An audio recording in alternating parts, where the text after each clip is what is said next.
¿Qué tal? Muy buenas noches, qué gusto volvernos a encontrar en una nueva emisión de Informa TVX Economía, un espacio de análisis de la realidad económica de nuestro país desde una perspectiva alternativa, de un enfoque de economía para la vida. Soy Carlos Monterroso y qué gusto que nos acompañe en esta nueva emisión del domingo 25 de septiembre del año 2016. Tenemos un tema muy interesante y provocador que presentarles en el transcurso de esta noche. ¿Y cómo le hemos titulado? El impacto de la globalización económica sobre la vida de los derechos de la clase trabajadora. Ese va a ser el tema que vamos a desarrollar en esta oportunidad y es un gusto para mí saludar a las invitadas que nos van a acompañar para hacer este análisis en el transcurso de esta hora. Está con nosotros Estela Ramírez, ella es secretaria general del Sindicato de Trabajadoras y Trabajadores, Sastres, Costureras y Similares. Estela, buenas noches, bienvenida.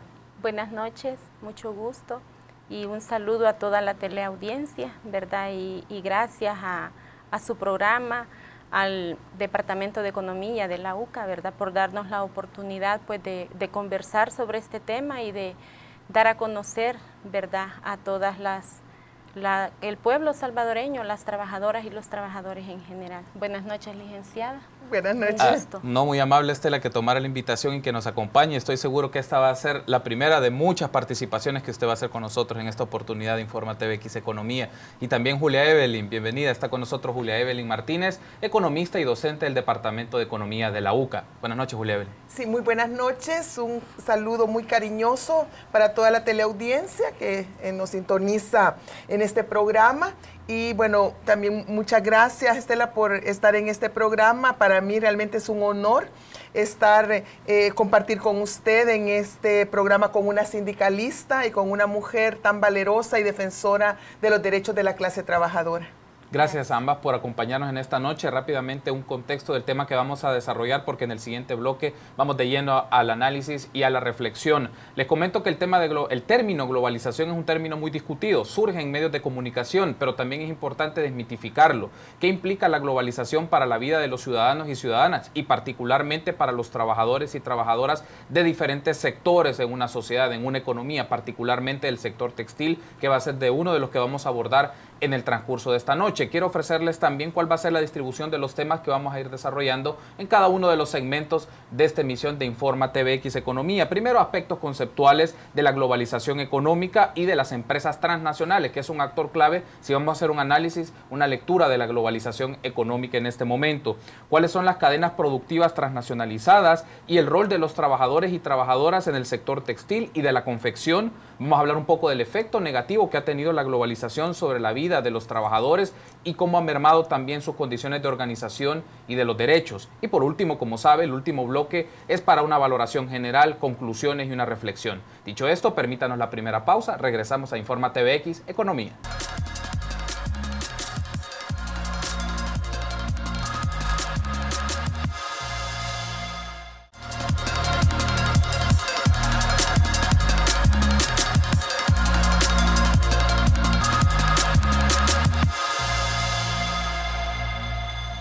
Estamos de regreso en su programa Informa TVX Economía y en esta oportunidad el tema que vamos a desarrollar es impactos de la globalización económica en los derechos de los trabajadores y trabajadoras. Están con nosotros en esta oportunidad Estela Ramírez, secretaria general de Citra Sacosi, y Julia Evelyn Martínez, economista y docente del Departamento de Economía de la UCA. Vamos a iniciar el primer segmento de análisis, pero antes les quiero presentar una infografía que ha preparado nuestro equipo de producción para tener elementos de análisis y juicio sobre este tema de la globalización y sus impactos que tiene en la clase trabajadora. Preste atención al siguiente video y luego regresamos para la reflexión con nuestras invitadas.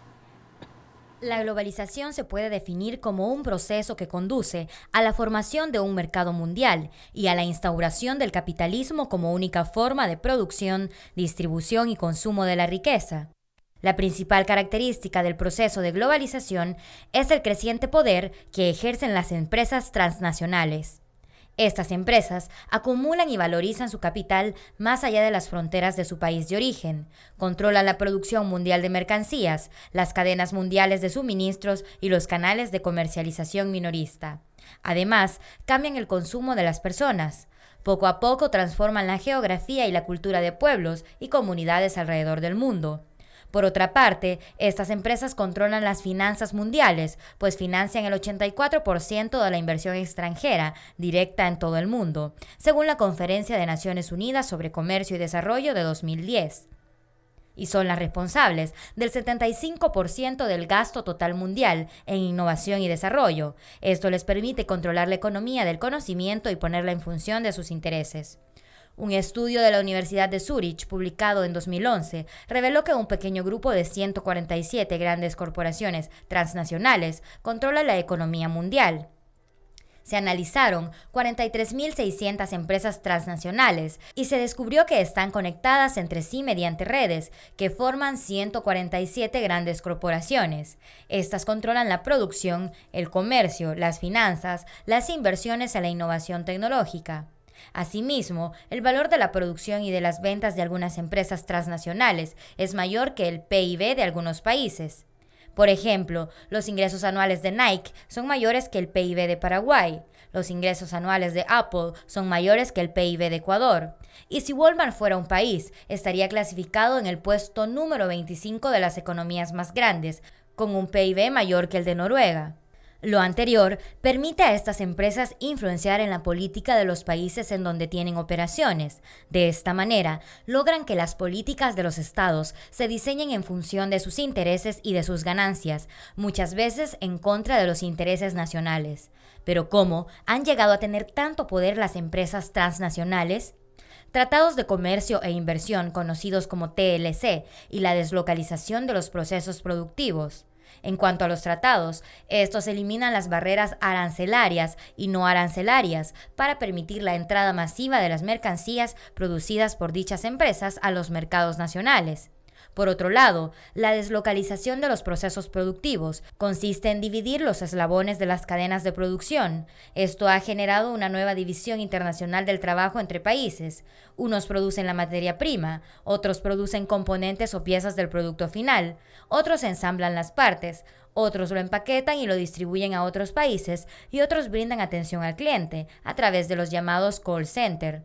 Los gobiernos de los países compiten entre sí para ofrecer a estas empresas los mejores climas de inversión y por ello les brindan, por ejemplo, menos regulaciones ambientales, menos impuestos y más flexibilidad laboral.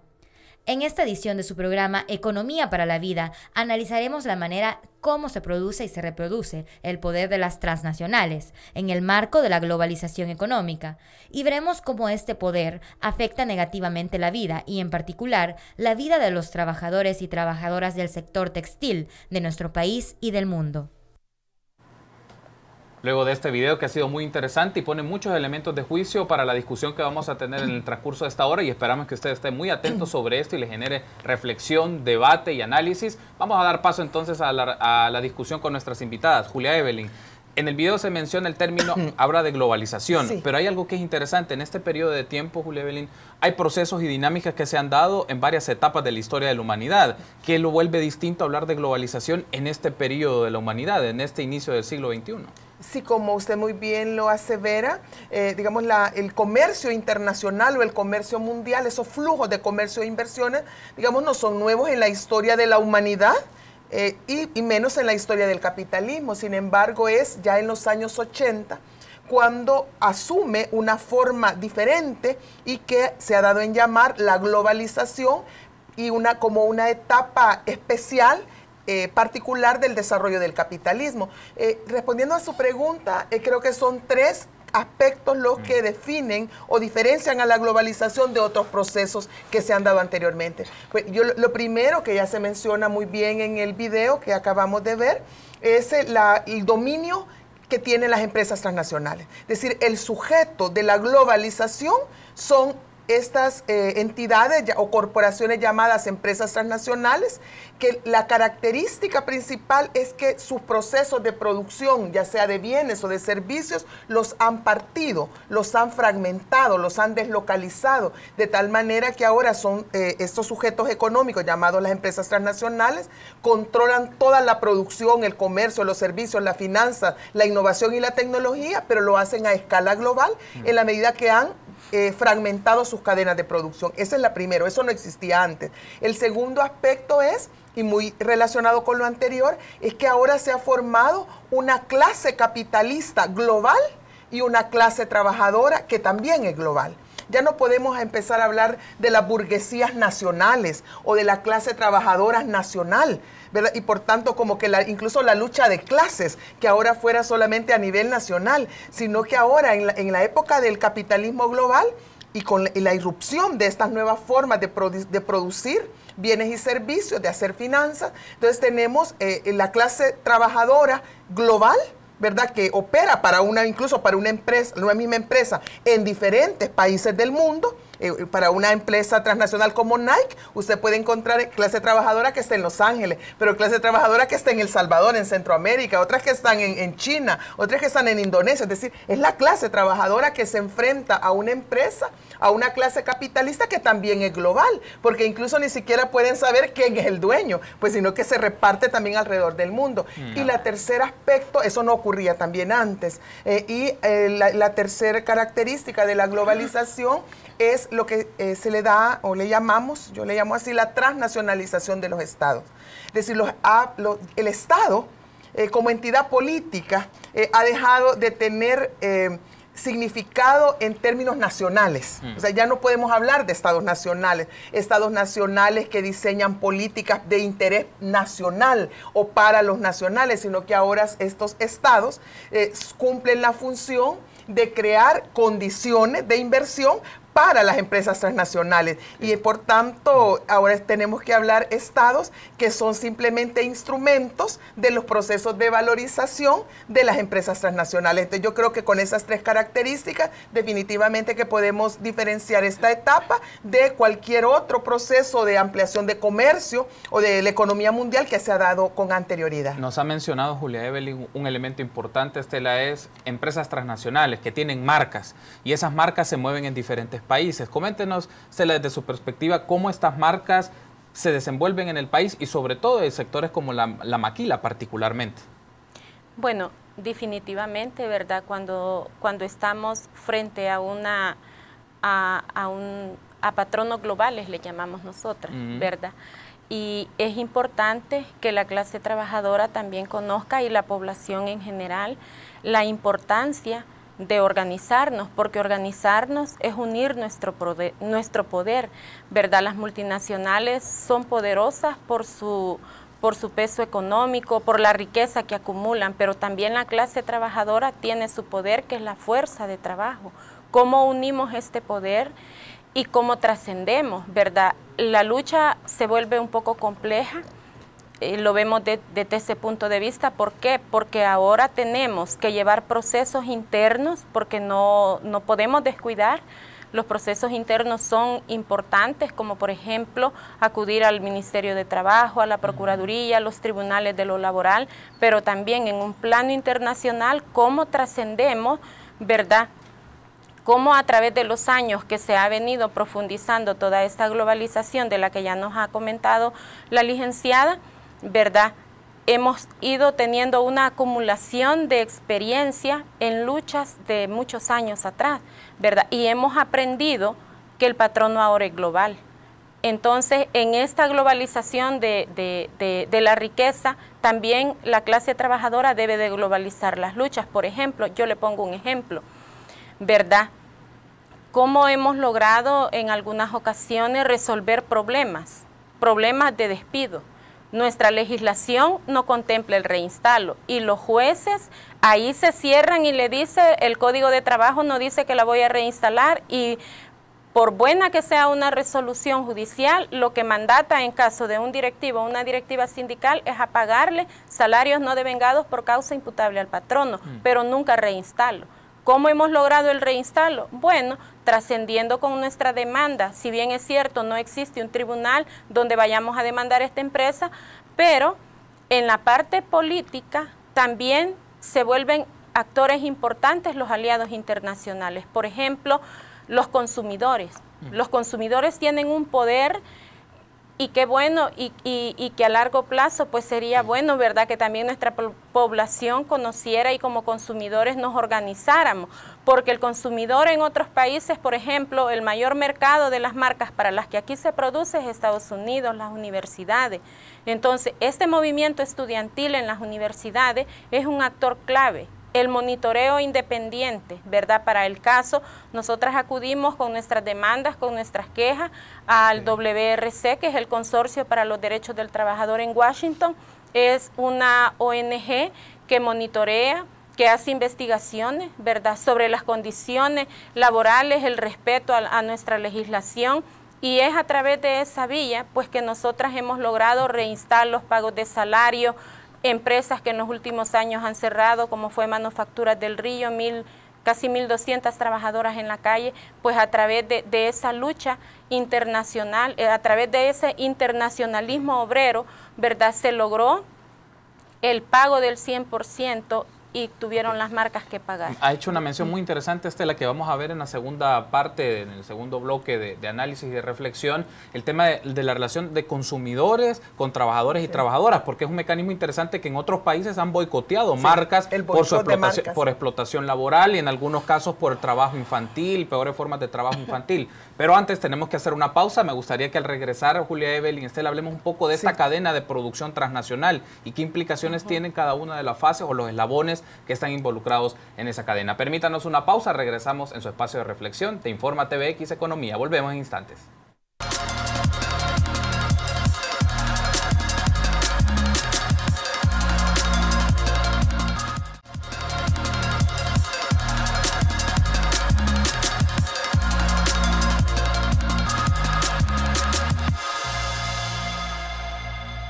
Gracias por continuar junto a nosotros en este espacio de Informa TVX Economía. Estamos haciendo un análisis del impacto que tiene la globalización económica en los trabajadores y las trabajadoras. En esta oportunidad me acompañan Estela Ramírez, secretaria general de Citrasacosi, y también está Julia Evelyn Martínez, economista y docente del Departamento de Economía de la UCA. En esta oportunidad vamos a hablar entonces un poco sobre las cadenas de producción que se dan en este marco o en el sector textiles. Estela, coméntenos un poco cómo es esta cadena que se realiza, de la cadena de producción en el sector textil en nuestro país.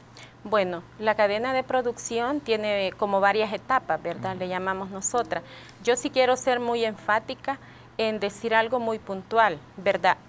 Hoy por hoy, hablar de las transnacionales es hablar de verdaderos patronos, verdaderos jefes, ¿verdad?, verdaderos dueños. ¿Por qué? Porque son las multinacionales quienes determinan salarios, tiempos y por ende condiciones de trabajo. Porque si una multinacional, por ejemplo Adidas, viene y contrata a una maquila, quiere 1000 prendas y le da un corto tiempo, ¿qué implica? Que el dueño de la maquila va a obligar a la trabajadora a que haga jornadas extenuantes, ¿verdad? Extendidas, horas extras obligatorias, midiendo el tiempo para ir al baño, porque lo primero es la producción, es lo único que importa, la producción, el ser humano no. Entonces, en esta cadena de producción funciona de la siguiente manera. Bueno, puede haber aquí una empresa muy fuerte, ¿verdad?, que es contratante directa, pero esta contratante directa no alcanza a salir a tiempo con el pedido. Viene esta y subcontrata a otra, y esta otra subcontrata a otra. Y así en esa cadena de producción nosotras hemos tenido la rica experiencia, ¿verdad?, de ir a descubrir hasta los talleres clandestinos, le llamamos nosotras. ¿Por qué son talleres clandestinos? Bueno, porque no son empresas formales que están registradas en el CNR, ¿verdad? Y aparte de ello, pues no existe supervisión del Ministerio de Trabajo. Son talleres clandestinos donde las trabajadoras laboran en condiciones insalubres. Muchas veces no tienen agua, ¿verdad? No tienen agua, a veces los cables están regados en el suelo, hay gotera, corriendo riesgos de un cortocircuito, ¿verdad? Entonces, ¿pero qué sucede con estos talleres clandestinos? Muchas veces, y esto ocurre frecuentemente, lo hemos constatado, hemos acompañado a trabajadoras de estos talleres, lo que sucede es de que, por ejemplo, urge la producción, trabajan fines de semana, trabajan de noche, bueno, una explotación total. ¿Y qué es lo que sucede? Que el día de pago, las trabajadoras llegan y el taller ya se movió de ese lugar. Puede ser que viene de Aguachapán, se movió de Aguachapán y puede aparecer en Santana a contratar nuevas personas. Entonces, pero este taller está produciendo para una multinacional. Entonces, y cuando el Ministerio de Trabajo llega, cuando estas trabajadoras denuncian y el Ministerio de Trabajo llega, no encuentra un patrono a quien emplazar. ¿verdad? No encuentra un patrono a quien puntualizarle que le debe horas extras, que le debe salarios, que no le paga AFP ni seguro social, pero la producción llega al dueño, que es la marca. ¿Y esta práctica la conocen las empresas transnacionales? ¿Se las buscan este tipo de talleres para eso? Porque me parece muy importante hacer esta mención que usted acaba de decir, porque es una práctica ilegal y también que explota los derechos de las personas. Claro, es ilegal, definitivamente que es ilegal. Y cuando denunciamos, le voy a dar un ejemplo, por ejemplo, la marca Adidas tiene por política negar su producción. O sea, aunque se le esté comprobando y diciéndole, miren, esta empresa hay producción, niegan. Ellos, su política, su primera respuesta es negar. ¿Cómo se ha logrado muchas veces, verdad, que multinacionales se responsabilicen por las prestaciones de ley, por los pagos a los trabajadores y las trabajadoras?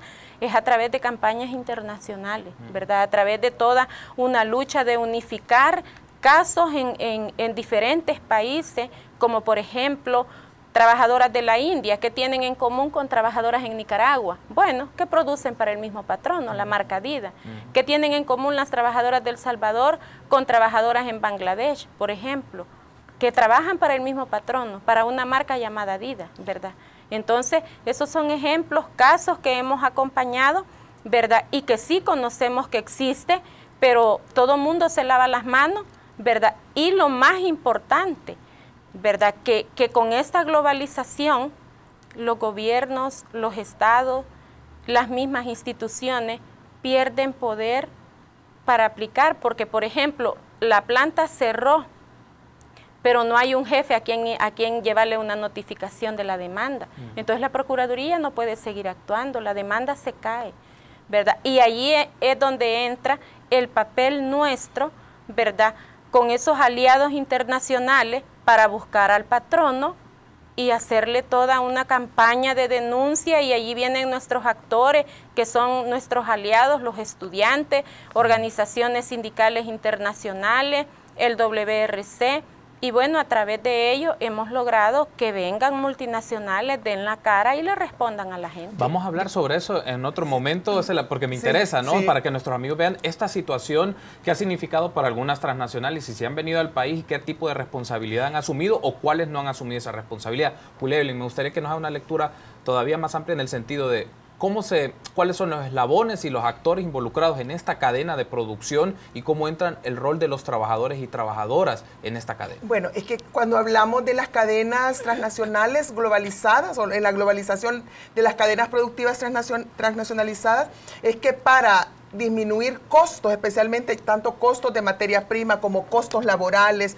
¿verdad? Como costos de transporte o costos de comunicaciones, o disminuir el pago de impuestos. Entonces, las empresas transnacionales, los dueños de las marcas globales, de todas esas que hemos visto en ese reportaje, ¿verdad? Entonces, lo que hacen es que parten el proceso de producción en diferentes eslabones, por eso se habla de cadena productiva. Entonces, por ejemplo, hay un eslabón que se llama el diseño, donde se diseñan los productos, las características que va a tener ese bien o ese servicio. Entonces, eso se coloca, por ejemplo, en el caso de Alemania, voy a hablar de Adidas, en el caso de Alemania lo tiene, Adidas lo tiene en Alemania, donde se diseña. El caso de Nike, el diseño lo tiene en Los Ángeles, en Estados Unidos, ¿verdad? Entonces, diseñan. Luego viene después, para eso hay que abastecerse de materias primas. Entonces, ¿de dónde viene la materia prima? Estamos hablando del hilo, de las telas, del cuero. Pues entonces eso se puede traer a lo mejor de la India o de África o de China, por ejemplo. Entonces viene otra, allá se colocan, se subcontratan empresas para que le fabriquen esas materias primas. Luego viene, hay que elaborar los componentes, las máquinas o el equipo. Después hay que ensamblar los productos, porque hay que producirlos, que es donde es la mayor intensidad de fuerza de trabajo. Entonces, eso colocan a donde los salarios son más bajos, porque el salario de las personas no lo ven como un derecho de la clase trabajadora, el salario digno, sino que el salario, las empresas transnacionales lo ven como un costo de producción. Entonces, buscan los países, una especie de menú internacional que tiene, y entonces los países están compitiendo, los ministerios de economía, las organizaciones como Proesa, por ejemplo, andan, así como Proesa en El Salvador, hay Proesas en todas partes del mundo, entonces estas andan buscando poner, a ver quién ofrece las mejores condiciones laborales, es decir, los menores salarios, para atraer a esas empresas. Luego después viene la exportación, ¿verdad? A dónde exporta, dónde es el centro de comercialización, eso lo ubican en otro país. Y luego viene la parte final que se llaman los servicios de postventa o atención al cliente o de ventas, en donde vienen los call centers, que algunas veces están ubicadas, uno cree que está llamando a un país, pero en realidad quien le está contestando, que está hablando el servicio de venta de Adidas en Alemania, pero en realidad le está contestando un compañero o una compañera en la India, o un compañero o una compañera en Centroamérica o en República Dominicana. Entonces, ellos parten la cadena productiva y en base a qué la parten y deciden a dónde lo van a colocar. No es donde el clima de negocio, es decir, no es donde haya menores niveles de violencia o donde haya más Estado de Derecho. Eso les tiene sin cuidado. Usted ya vimos que es el tamaño que tienen estas empresas. ¿Se imagina el poder que tienen cuando tienen producción que es mayor? Por ejemplo, el poder que tiene Walmart. Si tiene el PIB es mayor que el de Noruega. Eso ya le da una idea de que estas están por encima de los estados. Entonces, el criterio básico que utilizan para colocar esas inversiones, ¿verdad?, en los diferentes países con esas cadenas es donde el país que les ofrece menos costos laborales, menos restricciones ambientales y sobre todo menos costos de transporte de materias primas y de comunicaciones. Entonces, por eso es tan importante, toda esta labor que hacen, darle seguimiento y monitoreo a todas estas políticas de atracción de inversiones que se hacen en los países, incluyendo nuestro país, porque cuando están diciendo que hay que atraer inversión extranjera directa y que hay que tener una política activa de atracción de inversiones, hay que recordar que lo que quieren es ofrecer las mejores condiciones para la ganancia de las empresas transnacionales para atraer esas inversiones, aunque eso implique menores salarios, violación sistemática no solo a derechos laborales, sino que también a derechos humanos, porque ahí incluso se dan casos en las maquilas, no solo aquí en El Salvador, en Centroamérica, en la China, en la India, alrededor del mundo entero, sobre todo en la cadena textil, donde hay graves, incluso agresiones físicas contra las trabajadoras y los trabajadores, ¿verdad? Hay desaparición forzada, hay prohibición de sindicatos. Mire, se desaparecen y se amenazan a líderes sindicales cuando se quiere organizar sindicatos. No solo en Centroamérica, en El Salvador, es que es en el mundo entero. Entonces, este poder de las empresas transnacionales por eso es la característica fundamental de ese proceso de la globalización. Desafortunadamente, para la clase trabajadora y los intereses de los países, las empresas transnacionales tienen buenos sistemas de relaciones públicas, hacen buen mercadeo de su imagen, y entonces tienen imágenes de valores corporativos, de responsabilidad social corporativa, y entonces las personas cuando compramos un teléfono celular, un iPhone, por ejemplo, o un par de zapatos, si solamente vemos la parte bonita, digamos, amable de las empresas transnacionales, pero no vemos las condiciones laborales bajo las cuales se producen esas mercancías. Justamente eso, Julia Evelyn, lo vamos a tocar en el próximo bloque, que nos comente Estela de las experiencias que han tenido de violaciones a derechos laborales y de derechos humanos, y cómo esta lectura también se puede hacer a nivel global, porque es un poco el énfasis del programa que estamos haciendo en esta noche, ¿no? El impacto de la globalización en la clase trabajadora. Estela nos comenta casos nacionales y vamos a hablar, Julia Evelyn, de una perspectiva más internacional. En este caso, permítanos una pausa. Continuamos en su espacio de Informa TVX Economía en instantes. Regresamos.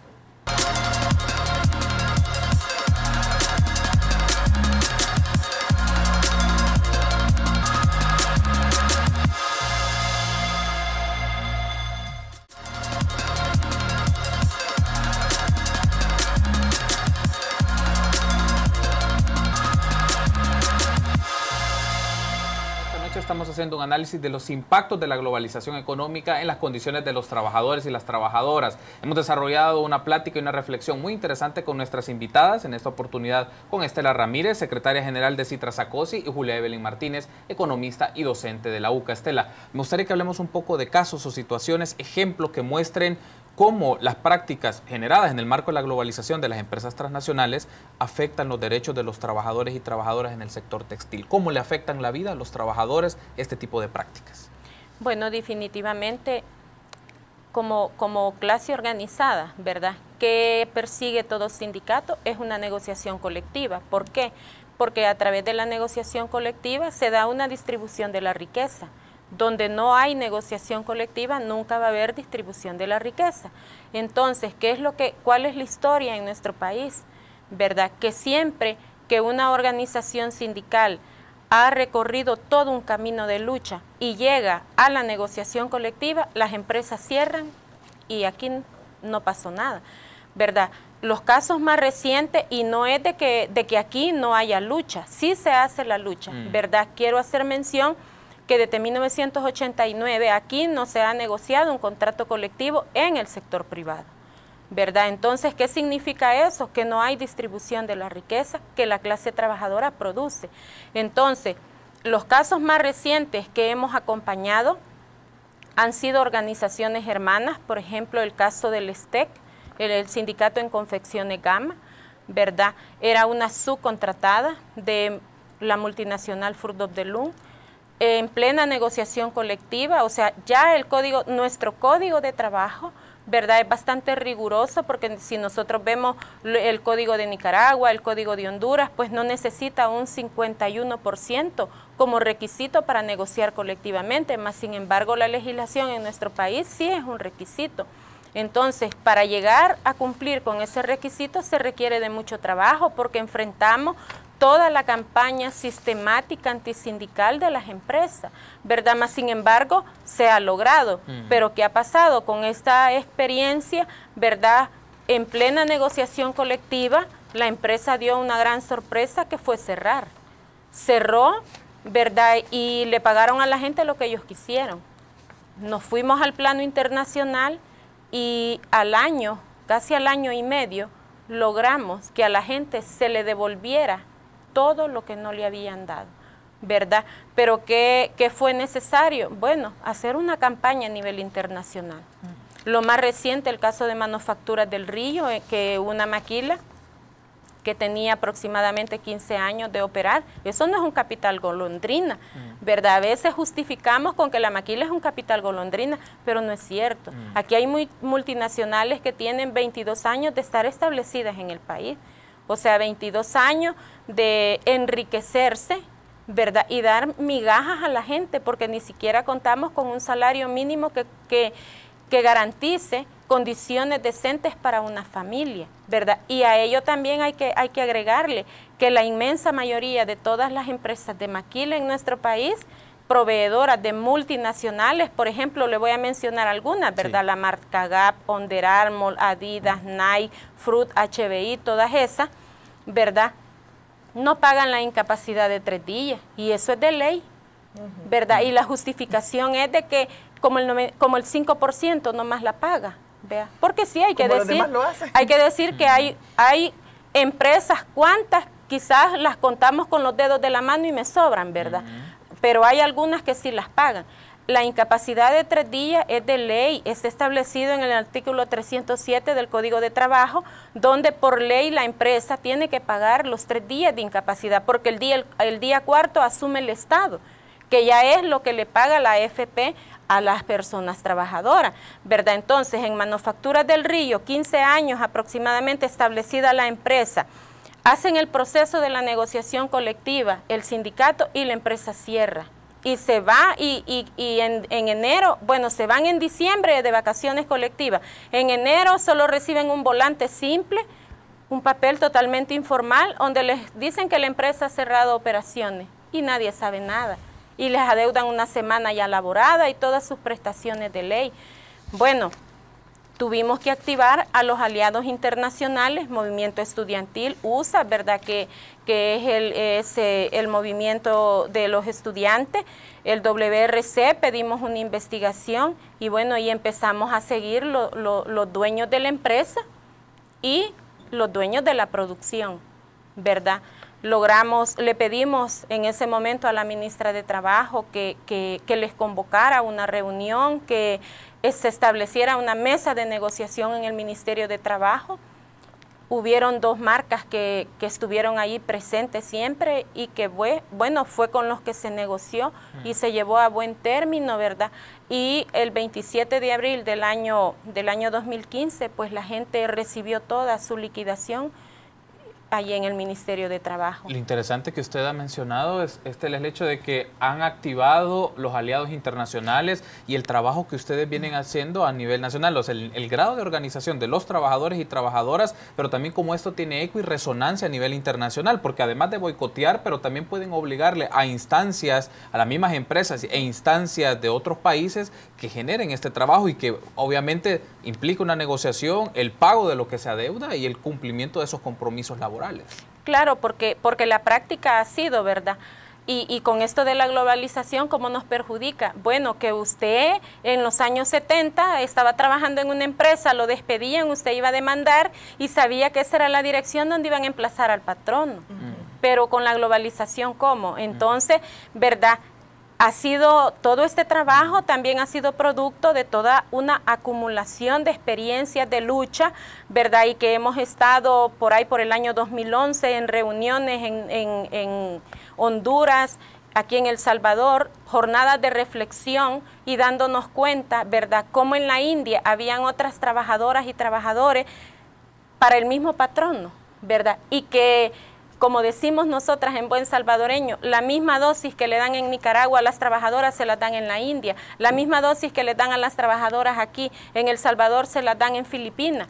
Entonces, cuando yo hablo de esta dosis, hablo de condiciones de trabajo. La misma problemática que enfrentamos acá, ¿verdad? La misma problemática enfrentan en Bangladesh, enfrentan en Camboya. Entonces, es así como vamos juntando nuestra fuerza. Claro, esto es un reto, esto no es fácil, ¿verdad? Porque la clase trabajadora todo lo consigue a pura lucha, no tenemos condiciones.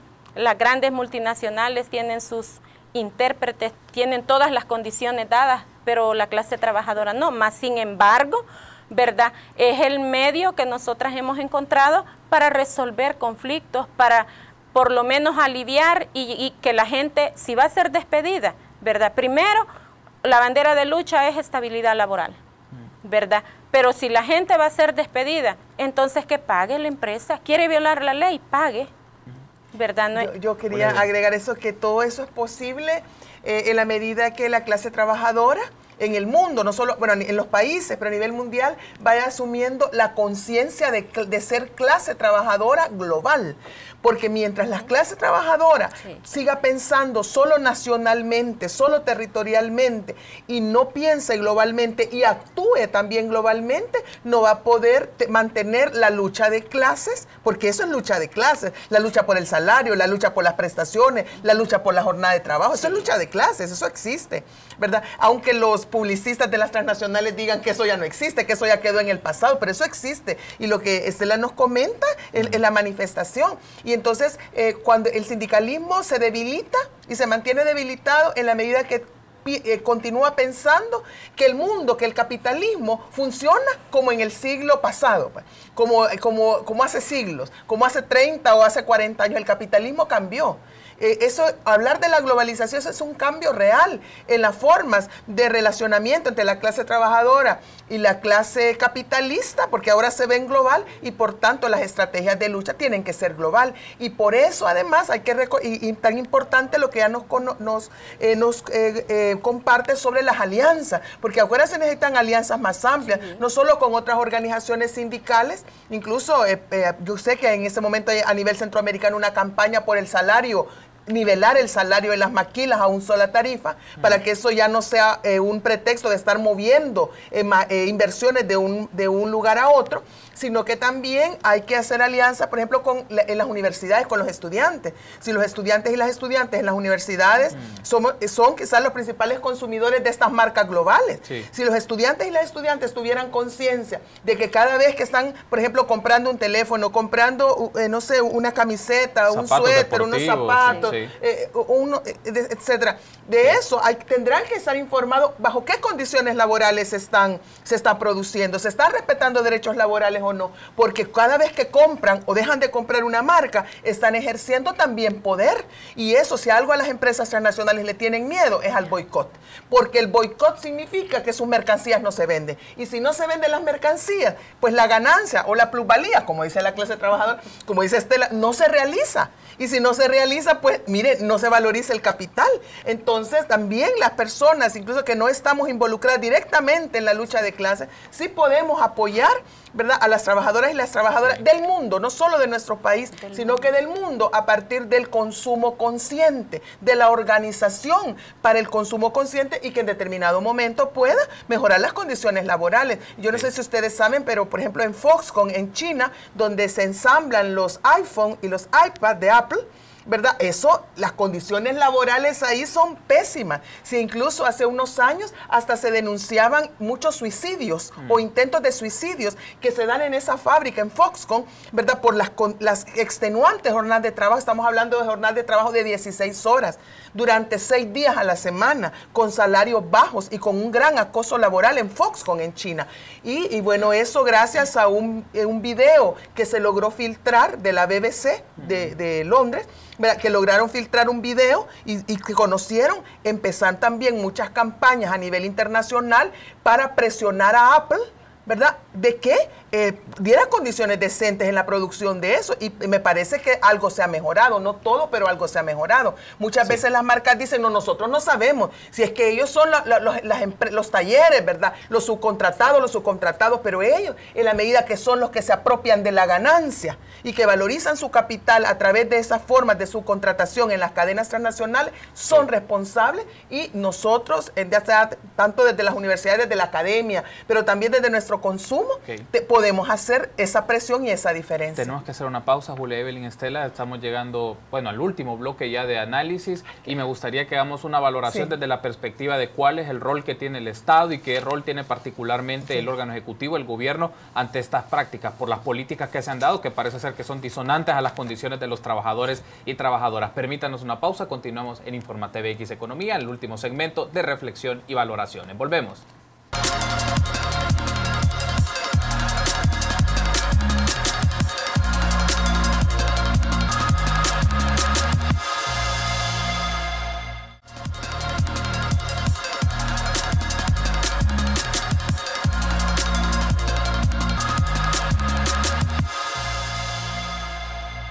Gracias por continuar junto a nosotros. Estamos en el último segmento de Informa TVX Economía de esta edición del domingo 25 de septiembre del año 2016. Estamos haciendo una lectura del impacto de la globalización económica en la vida y en los derechos de la clase trabajadora. Particularmente hemos hablado del sector de confección y textil. Como es tradición, en este último segmento tenemos una valoración final de nuestras invitadas en esta oportunidad y qué ideas le quieren trasladar a usted, amigos y amigas de la audiencia, para la reflexión que esto tiene en las condiciones de vida. No solamente es un asunto de las empresas o es un asunto eminentemente del Estado. Esto tiene una implicación en los trabajadores y trabajadoras que día con día dan su fuerza de trabajo y obtienen ingresos en muchas condiciones paupérrimos. Julia, Evelyn, me gustaría de manera muy puntual esta lectura, pero pensando en el rol de los gobiernos. ¿Cuál es la participación que tienen los gobiernos con esto? Vemos políticas económicas que buscan brindar incentivos fiscales, en algunos casos no pagan impuestos a nivel municipal, en otros es inversión a cualquier costa, pagan bajos salarios, todo lo que sea en condiciones para que vengan y se sienten en el país con el discurso de que buscan propiciar el crecimiento económico. Julia Evelyn, en función de eso me gustaría una reflexión crítica. Sí, yo creo que las empresas transnacionales, las marcas y todas las empresas que están en esa cadena de subcontratación de estas marcas mundiales, sobre todo en la cadena textil y en otras, porque no hemos hablado de otro sector que es los call centers, que también es una forma de maquila, que también está asociada a esa cadena transnacional, pero centrándonos en esto de la cadena textil, todos estos abusos, ¿verdad? Estos y otros que no hemos mencionado en este programa por falta de tiempo, no porque ejemplos hay muchos, pero son posibles porque el enorme poder que tienen las empresas transnacionales. Y ese poder le viene de dos instrumentos, ¿verdad? Principalmente. Uno es de los tratados de libre comercio. Porque uno dice, ¿y por qué los estados no hacen eso? ¿Por qué no le ponen impuestos a las empresas transnacionales? ¿Por qué no esto? ¿Por qué no lo otro? ¿Por qué no las controlan? Porque los gobiernos firman tratados de libre comercio. Y entonces estos tratados de libre comercio establecen de alguna manera los marcos y las condiciones del clima de negocio con las cuales las empresas transnacionales realizan sus inversiones o se realizan las inversiones para exportar a las marcas transnacionales. Y cuando los estados no cumplen con esas condiciones, entonces estas empresas transnacionales llevan a los estados a los tribunales de comercio, por ejemplo el CIADI del Banco Mundial, que está con sede en Washington, y entonces las empresas transnacionales, con ese poder que tienen, con esos recursos, imagínense los equipos de abogados que tienen, que se enfrentan a los cabilderos que tienen. Entonces, claro, allá pueden poner multas millonarias a los estados que no les cumplan con lo que dicen los tratados de libre comercio. Sí. Por ejemplo, en el CIADI, el 80% de las resoluciones que él emite favorecen a las empresas transnacionales y solo un 20% favorece a los estados. Ahí ya le da una idea. Entonces, ¿qué tendría que hacer el Estado? Si realmente quiere cambiar las cosas, pues tendría que dejar de firmar tratados de libre comercio. Pero en este momento no solo tienen vigencia los tratados de libre comercio, que por ejemplo el gobierno del FMLN fueron firmados durante la época de Arena, sino que firmó el tratado de asociación con la Unión Europea, que es un tratado de libre comercio, y ahora está negociando un tratado de libre comercio con Corea del Sur. Y ya sabemos que Corea del Sur son maquilas, y también van a venir marcas coreanas también a aprovecharse de la clase trabajadora. Entonces, eso hay que hacerlo. Uno. Dos, se necesita también tener una política coherente interna. Pero el problema es que es la incoherencia que tiene los gobiernos, y voy a hablar del caso de El Salvador. En El Salvador, por una parte, usted tiene la ministra de Trabajo, que está luchando por mejores salarios para las trabajadoras de la maquila, porque son los salarios más bajos que hay, pero por otra parte tiene a la Agencia de Promoción de Inversiones, ¿verdad? Que está promocionando a El Salvador y las inversiones, diciendo que somos el país que tenemos los costos laborales más bajos de toda Centroamérica. Es decir, eso que para nosotros es un problema, ellos lo presentan como una ventaja comparativa, uno. Y dos, por otra parte, mientras la ministra de Trabajo pues les dice a las trabajadoras de la maquila que las apoya, ¿verdad? Que lleguen a hacer las denuncias. Ahí tenemos al vicepresidente de la República, Óscar Ortiz, amigo íntimo de las empresas maquiladoras asociadas en Camtex, ¿verdad? Que cada vez que tiene oportunidad, les promueve, ¿verdad? Les tira flores, les dice que están haciendo lo mejor por el país, y hasta hace llamados públicos a que en El Salvador se trabajen más horas de las reglamentadas. Ha dicho que no se necesitan 8 horas, sino que hay que trabajar 8 horas. Y porque 10 horas. 10 horas. ¿Y por qué? Porque él le ha prometido, eso sí ya lo sabemos, él le ha prometido a las empresas de Camtex que va a haber reformas para permitir la prolongación de la jornada de trabajo. ¿Y por qué por qué esa contradicción? Es la incoherencia, pero que no solamente es, yo creo que un rasgo de este gobierno y de muchos gobiernos, pues no tampoco dijimos que solo de El Salvador, pero de este gobierno en particular, el que nos atañe, es que tiene una permanente inconsistencia entre lo que dice, en lo que dice en Naciones Unidas, en lo que dice ante la clase trabajadora, ante los sindicatos, y lo que hace. Okay. Entonces es un gobierno, yo siempre le he dicho, un poco esquizofrénico, ¿verdad? Porque mientras por ejemplo, lo que la ministra de Trabajo quiere hacer con el respeto de derechos laborales, salarios dignos, eso es como una mano, ¿verdad? Sí. Yo le digo, es como Mr. Jekyll, Dr. Jekyll y señor Hyde, ¿verdad? Por eso bien esquizofrénico. Por el otro lado está el vicepresidente con todo el staff de promoción de inversiones, haciendo todo lo contrario para atraer esas inversiones de las empresas transnacionales, que ya de antemano sabemos que van a venir a violar derechos humanos, derechos laborales, que no pagan impuestos, que no dejan innovación y desarrollo, no dejan tecnología, y que al final también extraen recursos naturales y destruyen más el futuro de nuestro país. Estela, ¿cuál es la lectura que usted hace del rol que tendría que hacer el gobierno en la promoción de los derechos de los trabajadores y las trabajadoras? Por un lado, Julia Evelyn mencionaba, está el Ministerio de Trabajo con ciertas dinámicas, ciertas propuestas y acercamientos, pero por otro estamos el sector de la promoción de las exportaciones y el trabajo del Ministerio de Economía. ¿Cómo lo valora usted, Estela? Bueno, en primer lugar, fíjese de que definitivamente, ¿verdad?, es preocupante que se esté hablando de trabajar más horas, porque yo quiero mencionar algo. Aquí ya hay trabajadoras que están presentando y algunas ya tienen certificaciones médicas de enfermedades profesionales. ¿Qué significa esto, verdad? De que se necesita más agresividad. Por ejemplo, desde la vida sindical, nosotras acudimos al Ministerio de Trabajo, ¿verdad? Necesitamos que el Ministerio de Trabajo sea más agresivo en el buen sentido. ¿En qué aspecto? Bueno, sí estamos conscientes que se necesitan reformas, pero lo que hay se puede aplicar también. Entonces, por ejemplo, tenemos una ley general de prevención de riesgos en los lugares de trabajo. Es una ley bastante joven, diríamos, ¿verdad? Entró en vigencia en el año 2012, entonces es una ley bastante buena y que viene a prevenir esos riesgos, ¿verdad? Accidentes de trabajo, todo ello.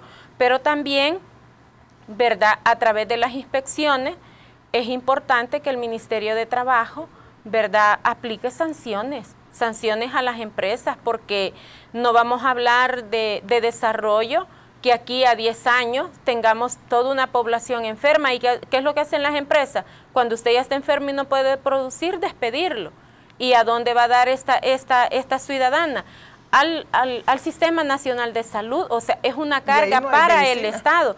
Entonces, ¿cómo, verdad, se puede medir esa situación tanto desde el gobierno o comparar, ¿verdad? Sí, ahora va a crecer la inversión en tanto, pues sí, pero de aquí a 10 años, ¿qué porcentaje de la población va a estar enferma y va a ser una carga para el Estado? Y el Estado no puede dar subsidios a la gente porque no tiene fondos, porque las empresas no pagan impuestos.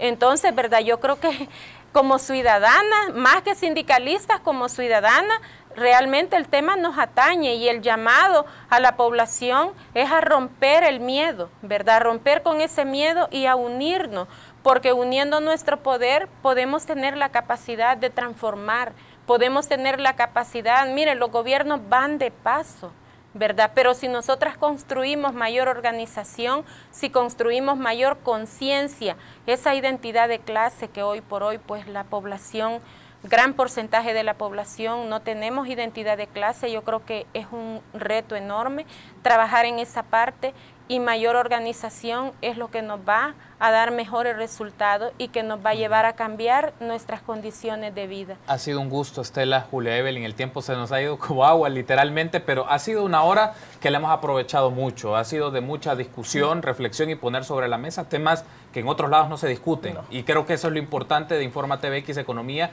poner a su reflexión diversos temas de los problemas económicos desde un punto de vista alternativo, desde un énfasis de economía para la vida. Espero que haya aprovechado, así como lo hice yo, haya aprovechado esta hora de análisis junto a Julia Evelyn Martínez. Julia Evelyn, gracias por haber estado con nosotros. Muchísimas gracias. No, muy amable. Estela, ha sido un gusto que nos haya acompañado y nos volveremos a encontrar seguramente en otra emisión. Gracias, Carlos. Muy amable. Gracias a ustedes por habernos. Buenas noches. Gracias por habernos acompañado, y a ustedes, amigos y amigas, para una próxima emisión de Infórmate BX Economía les invitamos. Se despide su amigo Carlos Monterrosa. Pase buenas noches.